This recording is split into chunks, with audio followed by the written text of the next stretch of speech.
Aujourd'hui, on va parler d'un arbre un peu spécial. C'est l'arbre de vie. Alors peut-être que vous avez déjà entendu ce mot autour de vous, parce que c'est un mot qui est utilisé dans plein de domaines différents finalement. Mais nous, ce qu'on voulait aujourd'hui, c'est vraiment vous parler de cet arbre qui est cher à notre cœur, celui dont on parle la parole de Dieu. Et c'est l'arbre de vie qui représente Jésus. Voilà. Les enfants, je vais avoir besoin de vous, parce qu'on ne va pas faire ce voyage tout seul. On va emmener avec nous un vieil ami. Et pour ça, il va falloir qu'on le réveille tous ensemble. Vous savez comment il s'appelle ? Il s'appelle Quercus. Qu'est-ce que ça veut dire ? C'est juste le nom commun du chêne. En fait, notre vieil ami, c'est un vieux chêne qui va être très heureux de nous partager tout ce qu'il sait. Alors, vous savez comment on va faire pour qu'il vienne nous voir ? Il faut qu'on l'appelle tous ensemble. On y va ? Quercus, Quercus, Quercus, Quercus, Quercus, Quercus, Quercus. Oh, bonjour les enfants! Bonjour les grands enfants! Merci de m'avoir réveillé! Ça faisait longtemps que j'hivernais. Allez.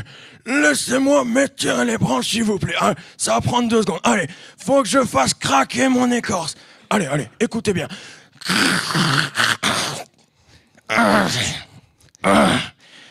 Ok, là, ça va beaucoup mieux. J'ai les nœuds dénoués maintenant. Alors, laissez-moi regarder cette jolie forêt. Wow. Je vois qu'il y a des beaux arbres ici.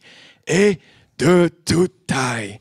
Et des belles plantes aussi. Et attends, Claire, dis-moi, qu'est-ce qui se passe ? Quercus, nous nous sommes rassemblés aujourd'hui parce que c'est un jour de fête. C'est le dimanche de Pentecôte. Ah, Pentecôte, tu dis ? Déjà ? Je croyais que nous étions à peine à Pâques. Mais non, le printemps est déjà bien installé. Les fleurs ont poussé, les bourgeons éclos sur les arbres. Pourtant, il pleut quand même pas mal, hein. Mais bon, tu as raison. Je sens que ça me chatouille au bout des branches. Je dois avoir quelques feuilles qui poussent. Et mes fruits sont déjà en préparation. Oui, Pentecôte, c'est aussi la fête des premiers fruits. Ou la fête des prémices de notre travail. De ce que tu as semé dans les champs. On récolte dans les paniers. Et on se réjouit de la moisson que Dieu nous a donnée. Tout ce qui a poussé après avoir mis les semences en terre. Et cela me rappelle des arbres un peu spéciaux que j'ai vus pousser ces derniers mois. Je les ai vus naître à partir d'une graine spéciale qu'on avait appelée « qui est l'arbre de vie ». Puis j'ai vu ces arbres prendre forme, des racines jusqu'aux branches, avec un désir de lumière. Puis une abondance de couleurs, de fleurs, de fruits sont apparus, avec de nombreux papillons. Le premier arbre un peu spécial de ce matin nous parle du printemps, qui est revenu, du renouveau de la nature et de son éclosion de vie.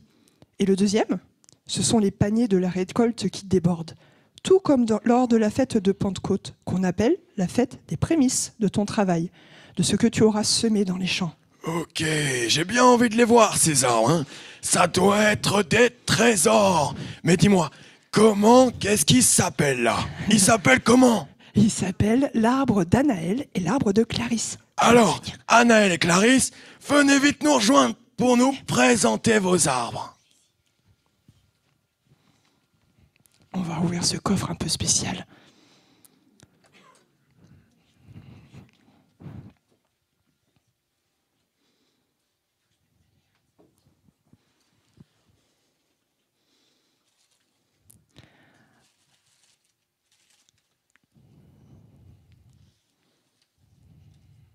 Tu peux commencer, Anaël. Les papillons, les fleurs, les cailloux représentent ce que j'aime beaucoup, la nature et le printemps. J'ai mis des fleurs en bois car elles sont trop belles. La lumière représente le ciel et le soleil qui tapent sur l'arbre. Les racines tricolores représentent une rivière où les perles sont des fleurs. Les choix sur la lumière au pied de l'arbre, c'était pour cacher le boîtier, mais finalement, ça forme une fleur et je trouve ça très beau. Les feuilles en général, c'est fin et j'aime ça. Les papillons me font penser à Jésus parce que c'est la vie. Les petites fleurs sur le tronc sont toutes mignonnes aussi et elles sont très colorées. Les petites biches sont comme en train de jouer ensemble sous cet arbre et en même temps elles soupirent après Dieu. Le petit lapin me fait penser aux damans qui se réfugient dans les rochers dans la Bible. J'aime beaucoup mon arbre. Et le verset que j'ai choisi c'est Hébreux 4:12. Car la parole de Dieu est vivante et efficace, plus tranchante qu'une épée quelconque à 2 tranchants, pénétrant jusqu'à partager âme et esprit, jointure et moelle. Elle juge les sentiments et les pensées du cœur. J'aime ce verset parce que la parole de Dieu est très importante pour moi. Oh, bravo, bravo, bravo! Clarisse, tu tiens ton arbre. Alors c'est Maëlys qui va lire le texte pour Clarisse. Clarisse, elle apprend le français, donc la lecture c'est encore un peu compliqué. Donc c'est Maëlys qui va le lire pour elle. Montre ton arbre, Clarisse.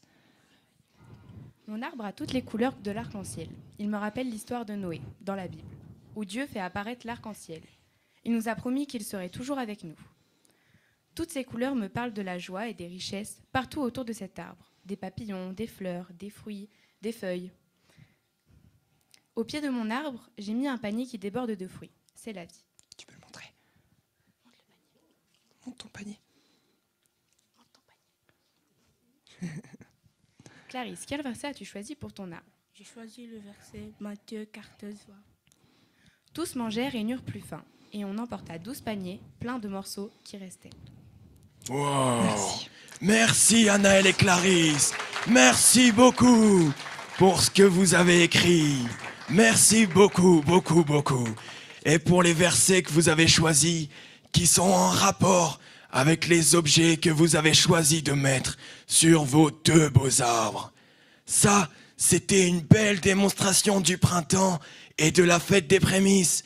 Ces 2 arbres nous parlent beaucoup d'abondance, de la générosité de notre Créateur Dieu.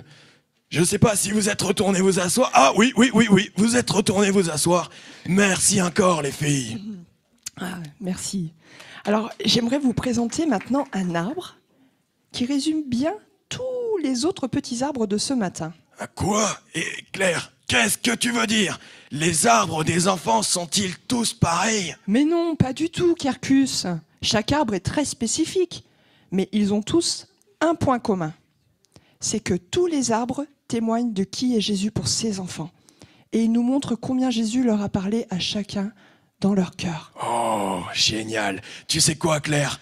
Mon maître Jésus aime se révéler aux enfants et à tous ceux qui ont un cœur d'enfant.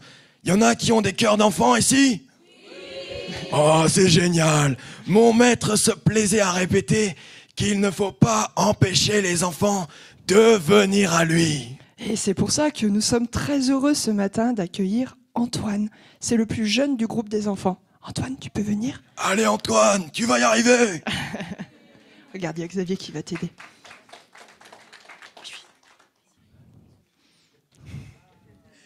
J'ai fait un arbre de vie. C'est ton arbre de vie? Oui. Dans mon arbre, il y a de la lumière. Alors, pourquoi as-tu mis de la lumière dans ton arbre?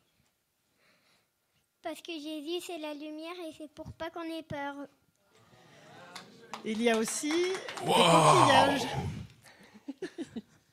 Il y a aussi des coquillages parce que Antoine aime beaucoup l'océan et les grosses vagues. Il a mis des fruits et des légumes. Pourquoi est-ce que tu as mis des fruits et des légumes? Parce que Jésus, c'est celui qui nous donne à manger et lui aussi, il veut manger. Et il y a un nid d'abeilles avec une abeille. Ça fait quoi, les abeilles? Ça fait du miel. Et Jésus, il aime bien le miel, donc il en mange. Voilà. Il a mis des diamants aussi pour faire briller son arbre. Est-ce qu'il est beau, ton arbre? Oui. Oui, il est beau. Il est beau, son arbre. Il a mis une balançoire pour que Jésus s'amuse avec les petits-enfants, parce que Jésus aime les enfants. La clé, c'est la clé de son arbre de vie. Et c'est Jésus qui l'a. Et la couronne, c'est pourquoi la couronne? C'est parce que Jésus, c'est le roi. Le roi de qui? De tous les gens du monde. De tous les gens du monde. Et nous, on a eu droit à la liste de papa, de maman, de moi, de mamie, de papy.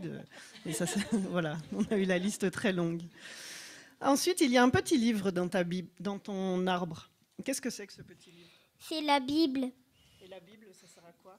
Ça sert que Jésus il nous parle et on lit ce qu'il nous a dit. Voilà. Donc au départ, il avait écrit, c'est pour lire des trucs que Jésus nous dit. J'ai beaucoup aimé. Il y a aussi un petit dino. Il y a un dino parce que peut-être que dans le peuple de Jésus, il y a des dinos. C'est la grande espérance de Thomas, savoir si dans le monde de Dieu, est-ce qu'il y a des dinos? Quand le chef des bergers viendra, vous recevrez la couronne de gloire. Quand le chef des bergers reviendra, vous recevrez la couronne de gloire, qui ne perdra jamais sa beauté. Wow! Wow, bravo, bravo! Wow!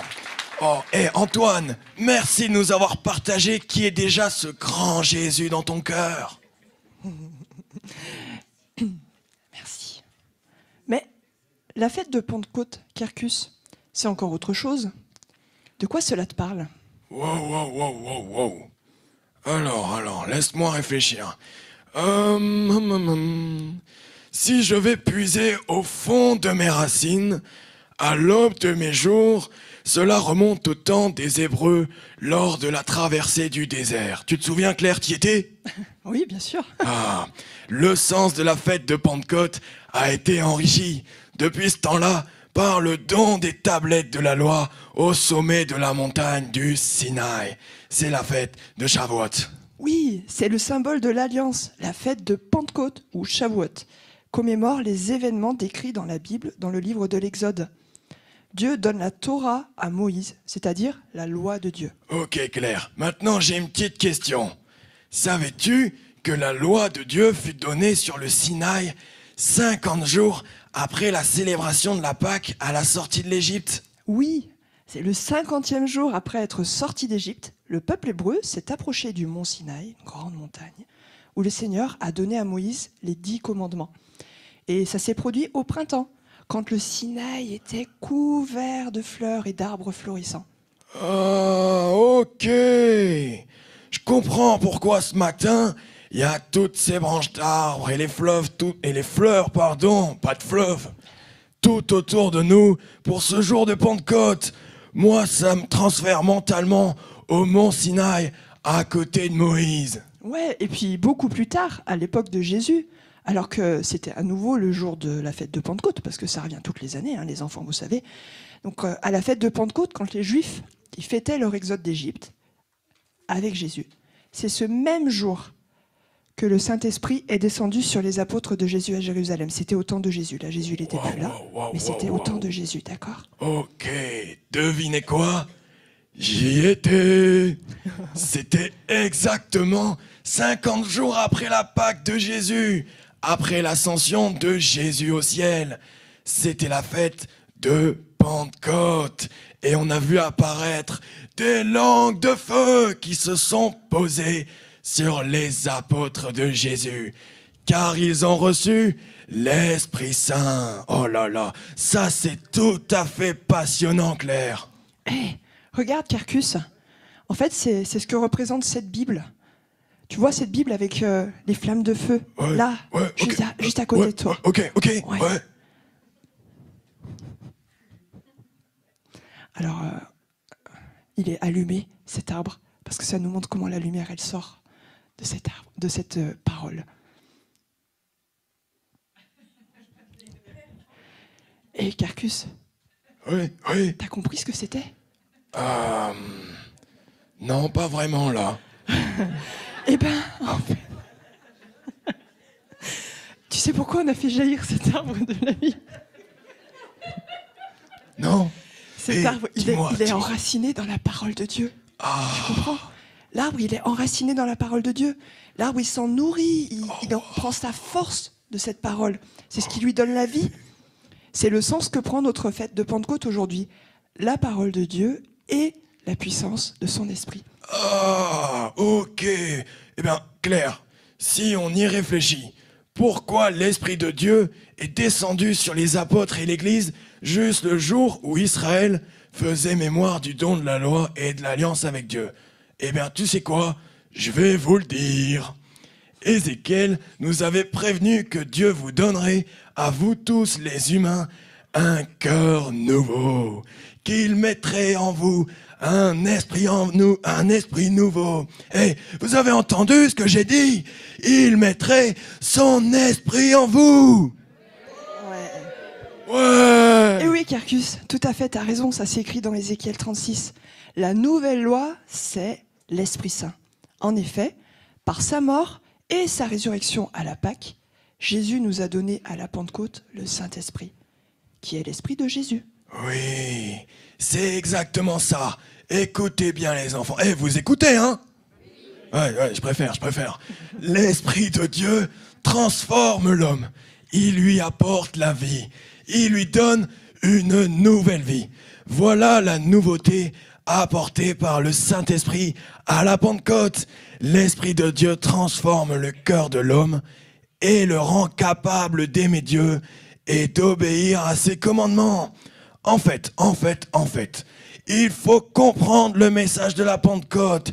L'Esprit que Jésus nous a envoyé nous dit que Dieu nous aime, qu'il est notre allié et pas son ennemi. Le Saint-Esprit montre tout ce que Dieu le Père a fait pour nous en Jésus-Christ et comment il a donné son propre Fils pour nous. Wow. Moi, ça me donne envie de prier. Oh là là, pas vous les enfants? Ah, là on n'a pas trop envie de prier, pas vous les enfants? Si. Ah, moi j'ai les brindilles qui me chatouillent. Je sens le Saint-Esprit qui bouge dans mes branches. Allez, qu'est-ce qu'on peut lui dire? On peut dire, très cher Saint-Esprit, Esprit de Dieu, Esprit de feu, merci pour ta présence. Descends encore sur nous ce matin comme des flammes de feu. Wow. Viens nous révéler l'amour de Dieu le Père pour chacun d'entre nous et que chacune puisse recevoir ce matin un feu dans son cœur pour que ça brûle, hein? Un amour, une nouvelle force et vigueur qui viennent de Dieu. Un souffle nouveau, wow. Un encouragement, un nouveau départ, comme un feu ardent, comme un vent puissant. Allez Seigneur, descends des cieux et remplis ce lieu. Souffle sur nous. Et comment on peut terminer? Merci Père pour ton amour qui baptise de feu chacun de tes enfants. Merci Saint-Esprit pour la paix et la joie que tu apportes dans ce lieu et dans les cœurs. Et les enfants et les grands-enfants, on dit tous Amen. Ah, j'aime beaucoup. Ça veut dire qu'on est tous d'accord. Wow. J'ai les bourgeons qui explosent. J'ai l'estomac qui frissonne avec tout ce feu. Et Carcus, en parlant de feu, ça me rappelle un autre arbre spécial. Un petit arbre de feu qui nous parle du grand arbre. Claire, dis-moi vite son nom. C'est l'arbre de Lily. Lily vient nous rejoindre. Allez Lily, on peut l'encourager.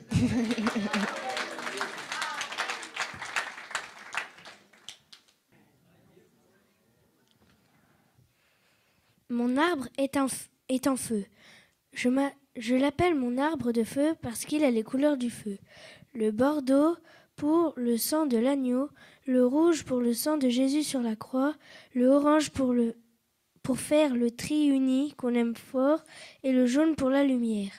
Les fleurs sont celles qui donneront d'autres fruits, de bons fruits, qui ont le goût du cœur de la Trinité. 3 en 1. Le Père, Jésus et le Saint-Esprit qu'on aime très fort parce qu'ils font tout pour nous et nous aussi. Je les adore. Le fleuve est rempli de rouge et de bordeaux. C'est le sang de Jésus Lève ton arbre, Lily. Lève-le. C'est le sang de Jésus qui part dans les 4 fleuves. Voici l'histoire des 3 trésors que j'ai mis sous mon arbre.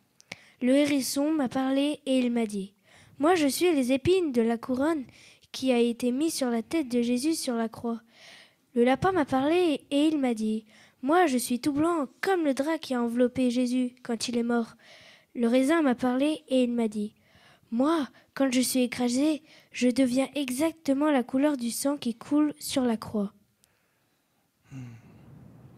Wow.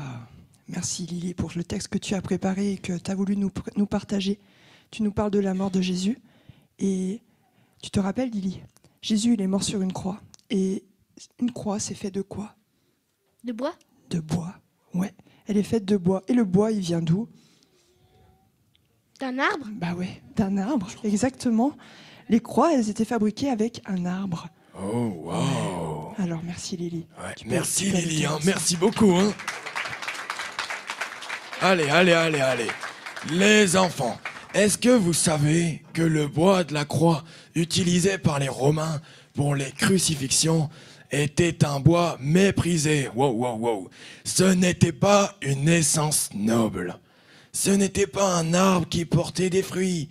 C'était un bois de mort, puisque des hommes y étaient attachés pour mourir.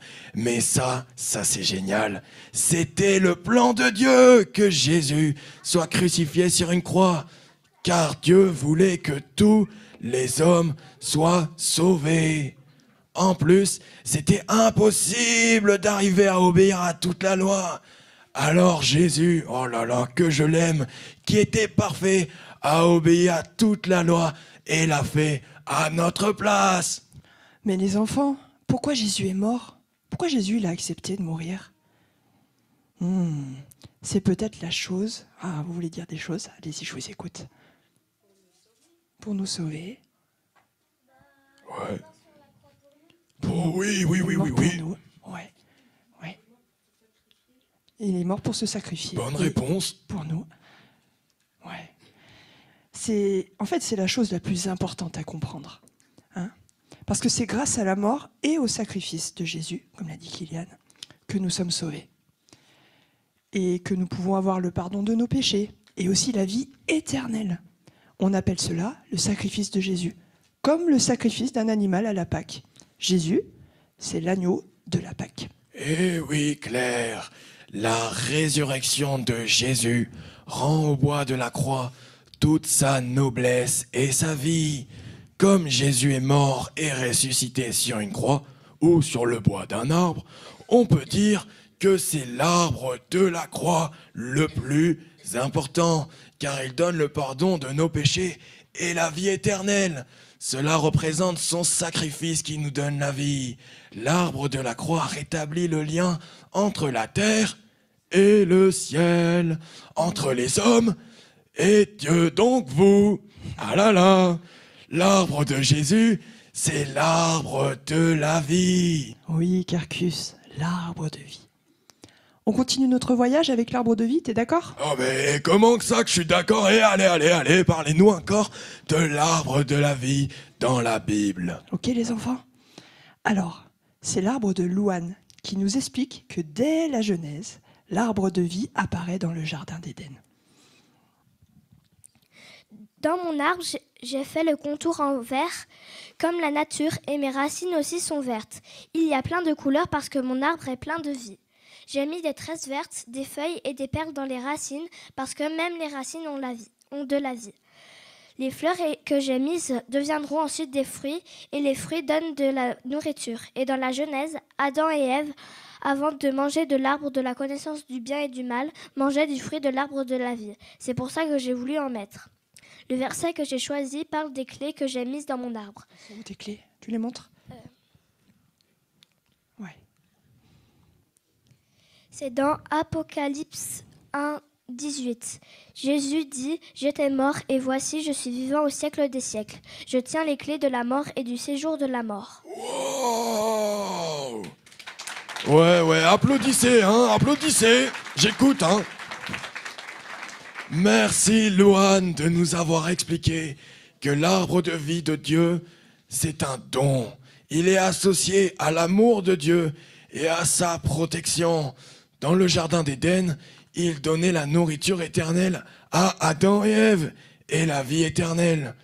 Mais Claire, là maintenant là, quand je vous regarde tous là ce matin, qu'est-ce que vous êtes beaux! Et dites-moi merci, hein. Merci. Ouais. On dirait une belle forêt avec des arbres de toutes sortes et de toutes tailles, surtout dans le fond. Qu'est-ce qu'ils sont grands! Et à ce sujet, Carcus, j'aimerais vous présenter à tous 2 arbres qui nous parlent des racines, de la force, de la croissance. Ce sont les arbres de Wayam et de Jonathan. Allez Wayam! Les garçons. Allez Jonathan! Allez! C'est Déborah qui va lire pour Wayam. Tu peux le montrer bien où ton arbre. Tu vas à côté de Déborah, Wayam, pour qu'on le voit. Approche-toi un petit peu. L'arbre de Jésus. Et prends-le. Sur mon arbre, il y a des papillons, des fleurs, des feuilles, des cailloux et des petites lumières. Mon arbre parle de la force, de la vigueur. Il est porteur de vie, avec les papillons qui viennent s'y réfugier, polliniser les fleurs qui donnent des fruits. Les couleurs de l'arbre me parlent de la douceur du caractère de Jésus et les tresses colorées de sa force et de sa puissance. Le verset que j'ai choisi, c'est...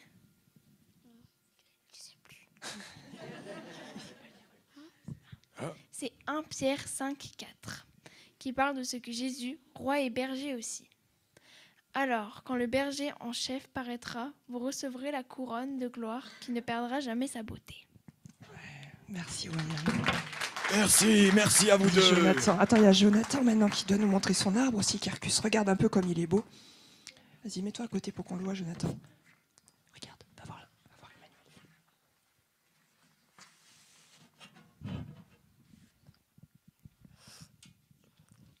Mon arbre représente le printemps avec les papillons, les fleurs. D'ailleurs, il y a des petites fleurs et des grosses fleurs pour montrer l'évolution. Les racines colorées représentent la joie et les couleurs de l'arc-en-ciel.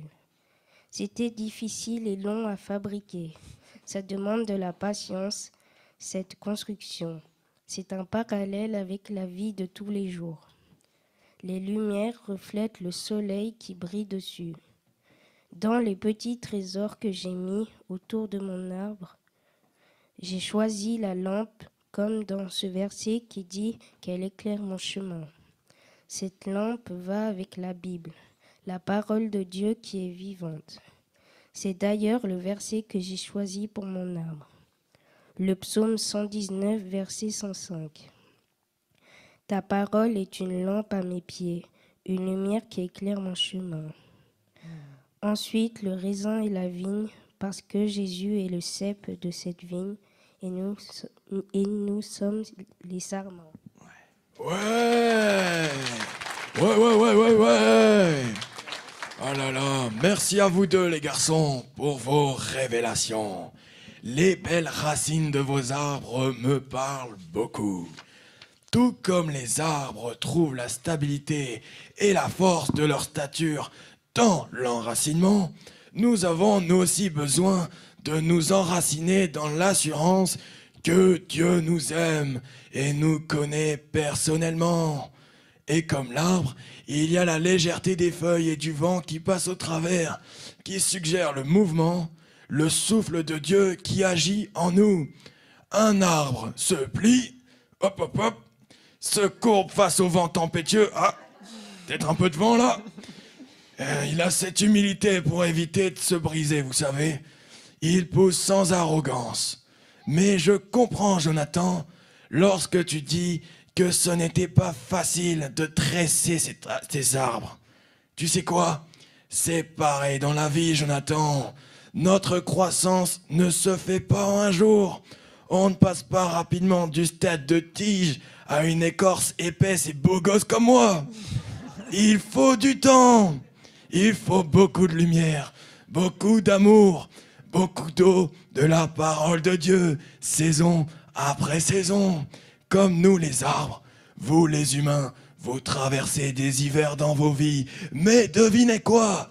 Le printemps arrive ensuite. Mais les enfants, vous êtes d'accord de dire que notre arbre de vie, c'est Jésus? Au travers de l'Esprit de Dieu, l'arbre de vie, Jésus, se rend ainsi accessible pour chacun, sur toute la terre, pour quiconque croira en lui et décidera de lui faire confiance. Il nous appelle à fonder notre vie en lui et à plonger nos racines dans les courants frais d'eau vive de sa parole. Éclairés de sa lumière, avec la puissance de l'Esprit, il nous appelle à grandir. Et ce sont les arbres de Thomas et de Luce qui nous expliquent que nous sommes, nous aussi, des petits arbres de vie. Et que nous puisons dans Jésus sa vie, sa force, sa bonté, pour avoir son caractère, et que nous devons donner, nous aussi, beaucoup de beaux fruits. Alors, Luce et Thomas, vous pouvez venir tous les deux. Allez, allez, allez! Eh, on encourage, hein?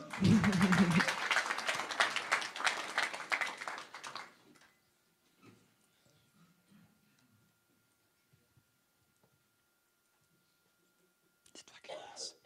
Tu le montres en l'air. Vas-y. On le voit. Tu veux que je tienne ton arbre? C'est bon, tu le fais.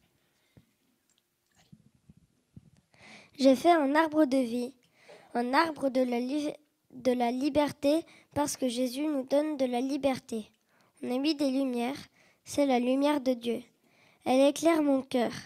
Elle met la paix dans mon cœur. Elle m'aide à être gentil avec les autres. J'ai mis des fruits. Dieu nous donne de la nourriture pour notre corps et notre cœur. Il nous donne de la gentillesse et de l'amour. Tous les animaux, c'est Dieu qui les a créés et c'est Jésus qui en prend soin. J'ai mis la couronne sur la tête de l'arbre parce que Jésus, c'est le roi. Dans mes racines, j'ai mis les couleurs de l'arc-en-ciel parce que j'aime les couleurs. C'est Dieu qui a créé les couleurs. J'ai aussi écrit Jésus, Saint-Esprit et Dieu dans les racines parce que je les aime beaucoup. J'ai mis les mêmes feuilles qu'Antoine parce que c'est mon frère et on est de la même famille. J'ai mis des diamants parce que j'aime les brillants. C'était les brillants du mariage de maman. Ils sont où, Thomas? Ici. Ah, ok, super. C'est parce que je suis le trésor de Dieu. On est tous les trésors de Dieu. Et mon verset est bien le même que mon frère. Alors, quand le berger en chef paraîtra, vous recevrez la couronne de gloire qui ne perdra jamais sa beauté. Super, merci.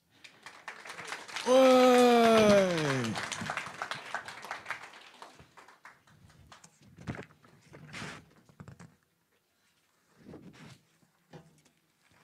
Alors, Luce, tu vas nous parler de ton arbre. Tu le mets bien haut sur le côté pour qu'on puisse le voir, qu'il ne soit pas caché.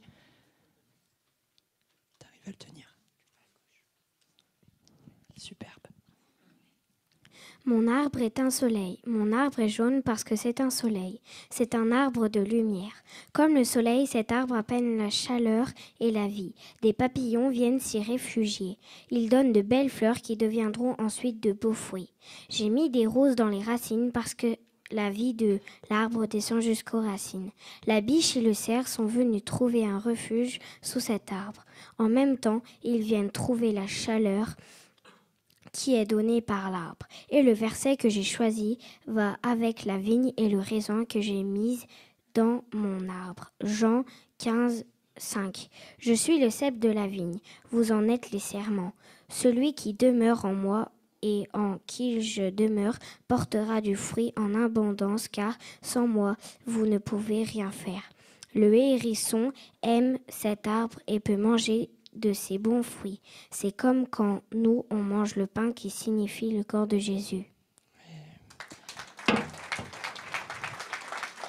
Merci Thomas. Merci Luce. Et Thomas, tu nous as rappelé que Jésus, c'est notre source et que nous pouvons prendre en lui tout ce dont nous avons besoin chaque jour.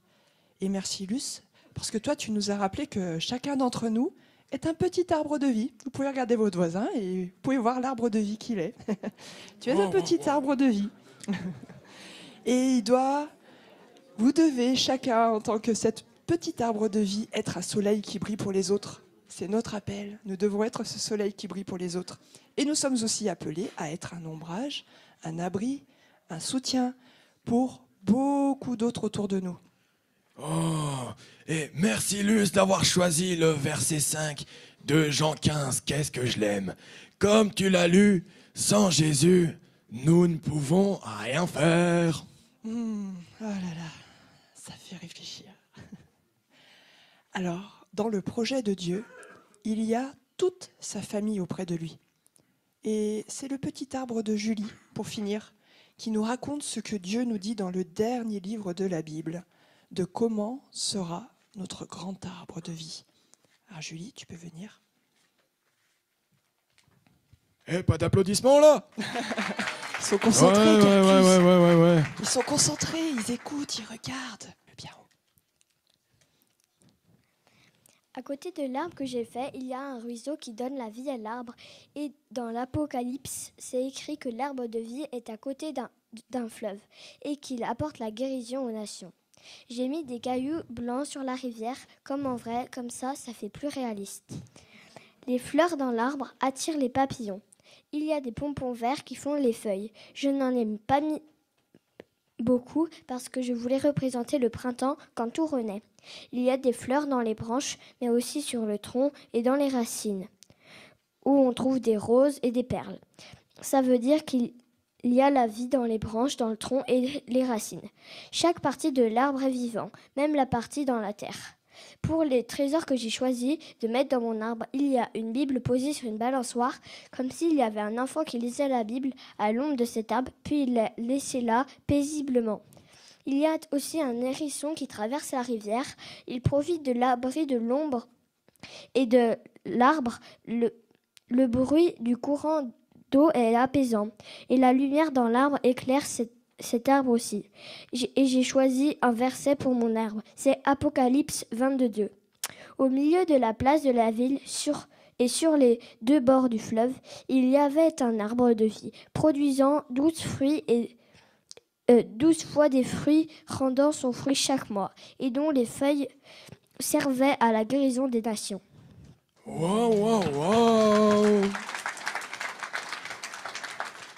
Eh bien, merci Julie d'avoir choisi le passage de Apocalypse 22, verset 2, qui nous décrit comment sera la Jérusalem céleste, au milieu de laquelle se trouve cet arbre de vie qui est Jésus. Notre arbre de vie, Jésus, sera alors le centre de toute la création, notre unique source qui fait de nous un érade qui est une unité. Alors, comme l'a lu Julie, un jour, bientôt, au milieu de la place de la ville et sur les deux bords du fleuve, il y aura un arbre de vie qui produira 12 fois des fruits chaque mois. Et les feuilles de cet arbre serviront à la guérison des nations.